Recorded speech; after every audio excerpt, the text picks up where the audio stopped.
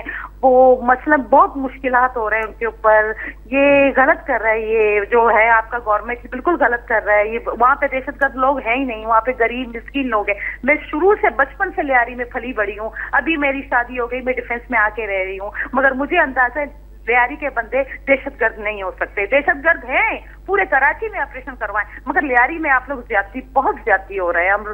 ہمیں نیند سکون نہیں آ رہا ہے وہاں کے مطلب بارے میں سوچ رہے ہیں، سن رہے ہیں ٹی وی میں، ہمیں بہت سکون نہیں مل رہا ہے. پلیز آپ سے میری یہ ریکویسٹ ہے، آپ اس کے بارے میں کچھ ڈسکس کریں، ہمیں بہت پریشانی ہو رہا ہے. شہناز بہت شکریہ آپ کا. امید کرتے ہیں کہ ارباب اختیار تک بھی یہ آواز پہنچے گی. یہی بات ہماری بھی ہے. دہشت گردوں کے خلاف آپریشن وہ جہاں بھی ہیں پاکستان میں، کسی بھی حصے میں ہے، لیاری میں ہے یا کہیں اور ہیں، دہشت گردوں کے خلاف آپریشن ضرور ہونا چاہیے، لیکن ساتھ حکومت کی کوشش یہ بھی ہونی چاہیے کہ اس سے جتنا بھی ممکن ہو سکتا ہے عام آدمی کم از کم اس سے متاثر نہ ہو. اور جو ایک دن خوراک کے تھیلے اگر پہنچائے، سامان پہنچایا، تو وہ روزانہ کی بنیادوں پر پہنچائے. وہاں پر غریب لوگ ہیں، روزانہ کماتے ہیں، روزانہ کھاتے ہیں، ان کا احساس کرنا چاہیے. ان کا نہیں تو ان چھوٹے چھوٹے بچوں کا احساس کرنا چاہیے. بچے سب کے سانجھے ہوتے ہیں اور عزت سب کی سانجھی ہوتی ہے، اور تکلیف جو ہے وہ اب تو وہ لوگ حکومت نے ان کو کیمپوں میں بٹھا دیا ہے، اسکولوں میں بٹھا دیا ہے، وہاں پہ کوئی خوراک وغیرہ کا انتظام ان کا ہو رہا ہوگا. لیکن یہ کوئی حل نہیں ہے. حل یہی ہے کہ آپ نے جو کارروائی کرنی تھی فوری، اگر شروع کر لی ہے تو فوری طور کے اوپر کریں اور ان لوگوں کو اپنے گھروں کو جانے دیں. ان کے لیے امن کی فراہمی کے لیے جو بھی کچھ ہو سکتا ہے وہ کریں.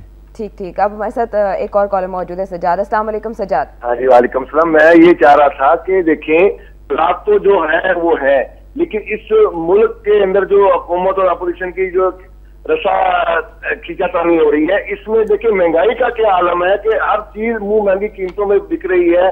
کوئی سبزی والا، کوئی پھل والا، کوئی پرچون فروش، کوئی بھی اپنی من مانی سے باز نہیں آ رہا. اور یہ سب لوگوں پر نزلہ گر رہا ہے اور عوام پر نزلہ گر رہا ہے. حالات یہ ہے کہ آپ کوئی بھی چیز لینے جائیں، آپ کو نہ تازی ملے گی نہ ہی آپ کو سستی ملے گی. اس قدر خرابی ہو گئی ہے ان 10-15 دنوں میں، کوئی پوچھنے والا نہیں ہے. اور یہ سلسلہ اگر اسی طرح چلتا رہا تو جناب لوگ تو پھر جو آگ لگا رہے ہیں خود کو، جو بھوکے مار رہے ہیں، وہ خودکشیاں تو پھر ہوں گی. اور یہ سلسلہ حکومت کے اوپر آئے گا یا اپوزیشن آئے گا کہ سب کچھ ہونے کے باوجود لوگوں کے لیے جو تنگی ہے، لوگوں کے لیے جو پریشانی ہے، لوگوں کو جو دم گھٹ رہا ہے، اس کا کوئی ازالہ نہیں ہے، کوئی سوچنے والا نہیں ہے. یہ سمجھنے میں جو ہو رہا ہے کوئی سوچنے والا نہیں ہے. بہت شکریہ آپ کا. حکومت اور اپوزیشن کے درمیان کھینچتانی کے علاوہ آپ نے بات کی کہ دکاندار اپنی منمانی کرتے ہیں، ملاوٹ بھی کرتے ہیں اور نرخ بھی بڑھا کر بیچ رہے ہیں. کوئی پوچھنے والا، روک ٹوک والا نہیں ہے. تو وہ کیا کہتے ہیں، کسی کو تاپ، کسی کو تاپنی، ہر کسی کو اپو اپنی. تو سب کو اپنی اپنی پڑی ہے. اب ندیم ہمارے ساتھ کراچی سے موجود ہوں گے. السلام علیکم ندیم. ہیلو السلام علیکم. جی میں ندیم بات کر رہا ہوں، کراچی گلشن معمار سپر ہائی وے. جی ندیم کہیے گا. آپ کا کس موضوع پر پروگرام چل رہا ہے؟ کیونکہ ہم نے ابھی ٹون کیا ہے ٹی وی. لیاری کے مسائل کے حوالے سے بات ہو رہی ہے، ہر طرح کے مسئلے کے حوالے سے جو ملک پاکستان کو درپیش ہیں. آپ جو بھی موضوع کا انتخاب کرنا چاہیں اپنی بات پہنچائیں. دیکھیں مثل لیاری کا جہاں تک تعلق ہے، لیاری میں ایک دفعہ آپریشن ہونا بہت ضروری تھا. وہاں پر اسٹریٹ کرائم کے بہت سے لوگ انوالومنٹ ہیں، اور لیاری میں کراچی وہاں پر تو دن میں جانے میں ڈر لگتا تھا، کیونکہ وہاں پر وارداتیں وغیرہ کافی سنی جاتی تھی. نیگیٹو ایریا ہے کراچی کا وہ سب سے زیادہ، وہاں پر آپریشن بہت ہی زیادہ ضروری تھا. جی ندیم بہت شکریہ آپ کا. کراچی کا اگر نیگیٹو ایریا کوئی بھی موجود ہے تو یہ حکومت کی ذمہ داری بنتی ہے کہ اسے پازیٹیو بنائے اور عوام کے لیے رہنے کے لائق بھی بنائے. بالکل جی. اگر لیاری میں ایسے لوگ ہیں تو اس کے لیے کوئی نہ کوئی کارروائی ہونی چاہیے تھی، اور یہ ہوئی بھی ہے. لیکن ہم یہ کہتے ہیں کہ یہ کوئی مناسب کارروائی نہیں ہے کہ آپ نے پورے علاقے کو، وہاں پہ لاکھوں لوگ جو ہیں ان کی زندگی کو اجیرن کر دیا، ان کی زندگی کو عذاب بنا دیا. ان لوگوں کو گھر میں بیٹھے ہوئے محنت کش لوگ جو تھے، مزدور جو تھے، ان کو آپ نے مہاجر بنا کے رکھ دیا اپنے ہی علاقے میں. تو یہ آپریشن ہونا چاہیے تھا، لیکن وہ کوئی کسی سوجھ بوجھ کے تحت ہوتا، کسی منصوبہ بندی کے تحت ہوتا. تو جن کے خلاف آپریشن ہونا ہے ان کو بتا کے آپ نے شروع کر دیا کہ ہم بھی آ رہے ہیں، تیار ہو جائیں. انہوں نے بھی اپنا اسلحہ وہاں پہ جمع کر لیا. تو یہ طریقہ کار بہتر نہیں ہے وہاں پہ آپریشن کا. اچھا جو مغربی ممالک کو سمجھدار ممالک ہے نا، وہاں پر بچوں سے نا اس طرح کی سوچ دور رکھی جاتی ہے، یہ گولیاں اور یہ آوازیں. لیکن ہم لیاری میں دیکھ رہے ہیں اس چیز کا گورنمنٹ کی طرف سے تو کوئی خیال ہمیشہ سے کیا ہی نہیں گیا. لیکن گولیوں کی آوازیں سن کے نا بچے خوفزدہ ہیں اپنے گھروں میں، اور ان کے ذہن پر ایک امپیکٹ پڑ رہا ہے کہ ہم کس ملک میں رہ رہے ہیں. نہیں، نہ صرف لیاری میں بچے خوفزدہ ہیں، لیکن سارا کا سارا جو ہے سلسلہ جو ہے